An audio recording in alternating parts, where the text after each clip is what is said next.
ஜெயிச்ச உடனே என்ன சொல்றாங்க, 2000 முக ஜெயிச்ச உடனே மனைவி சொல்றாங்க, நான் கோயிலூரா போனேன், அந்த சாமி தான் என்ன காப்பாத்துச்சு அப்படி அந்த அம்மா சொல்றாங்க.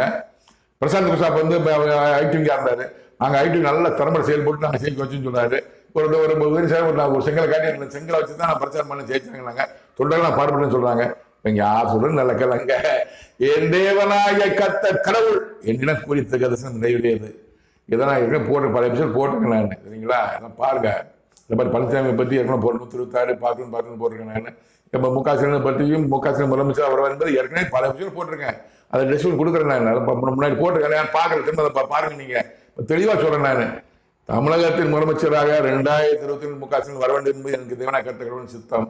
அதன்படி எடப்பாடி பழனிசாமி பதவியை நீக்கி முக ஸ்டாலினை 2022 முதலமைச்சர் வந்து ஆக்கினார்.